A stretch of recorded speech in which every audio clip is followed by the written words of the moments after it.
Hello and welcome to my channel. I'm so excited to be here with you today and share the next episode of Mandy podcast. Please excuse my hoarseness today. It's from my cold. So, let's get started.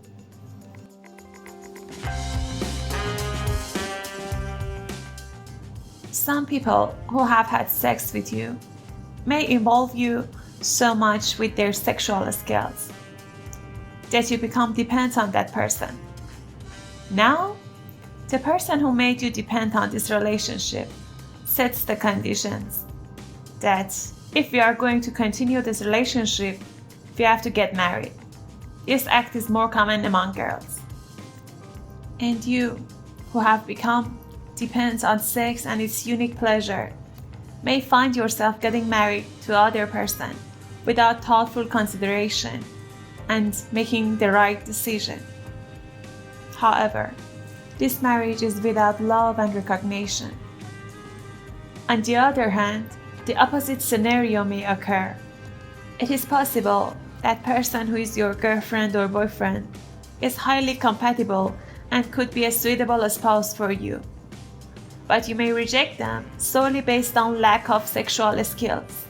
It's important to note that sexual skills can be learned and developed within a span of 3 to 6 months.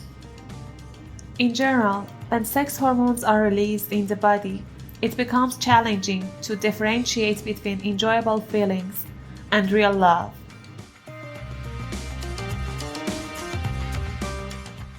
Just as there are laws for driving, there should also be laws for sexual conduct.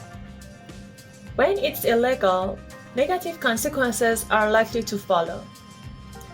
The moment we accepted that engaging in sex out of marriage is acceptable, two problems arise. The first issue concerns the age to start a sexual relationship. This need may arise in humans as early as the age of 12. It's important to prevent engaging in sexual activities at a young age, because failure to do so could result in the recurrence of child marriages, a problem that intellectuals are striving to combat in African and Middle Eastern countries. Occurs, albeit under a different name, within the heart of civilization, whereas it's necessary for individuals to reach intellectual, emotional, and physical maturity before entering into a sexual experience.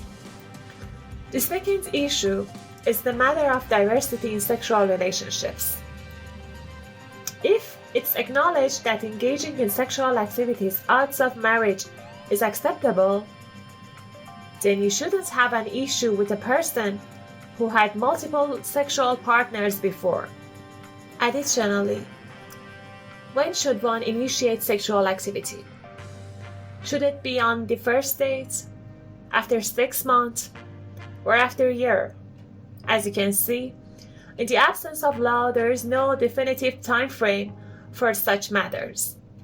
Another disadvantage of the absence of law in sexual activity is that, despite employing preventive measures, there is still a risk of pregnancy. Therefore, a person becomes responsible not only for themselves, but also for any child that may result from the relationship. And even you have an abortion after 1 or 2 fetal abortions, a person may no longer be able to have a child, and the longing to become a mother or father will remain with them as a regret for the rest of their life. And also, sexual intercourse is accompanied by various sexually transmitted diseases, many of which are incurable, such as AIDS. When you get married, you undergo tests for these types of disease, so that if there's a problem, it can be treated. However, in premarital sexual relationships, you don't investigate the potential diseases of individuals, which can create problems for you. It's precisely for these reasons that society, as a system where the family is important, has established rules and imposed restrictions to regulate and form it. ensuring that human beings can grow up in an excellent environment.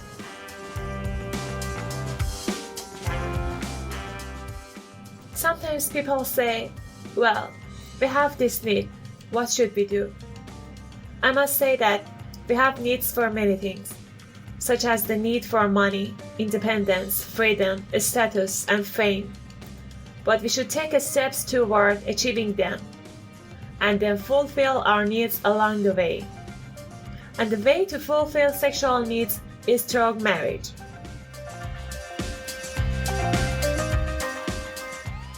In Islam, engaging in premarital sex is completely prohibited, as it considers among the major sins and falls under the category of adultery. In Christianity, it's said that a person who engages in sexual relations before marriage is no different from someone who cheats on their spouse, and their sin is the same. Lastly, in the Torah, the holy book of Judaism, premarital sex is not explicitly deemed illegal, but it's not endorsed either.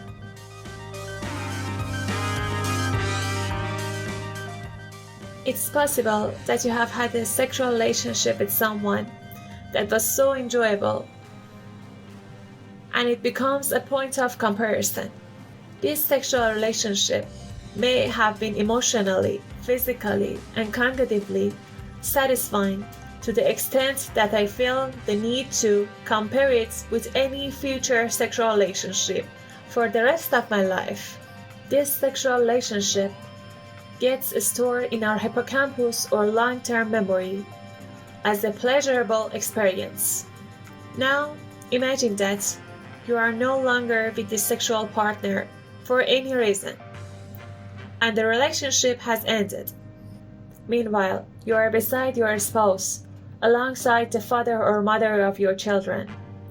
Yet you find yourself thinking about another person. This is essentially no different from infidelity. And now, we have reached the end of this episode. I would like to thank you for your time and attention. Please subscribe to this channel to watch more content. If you found this video useful, please like it, and please write your comments about this video and topics you would like to hear about. Thank you for your support.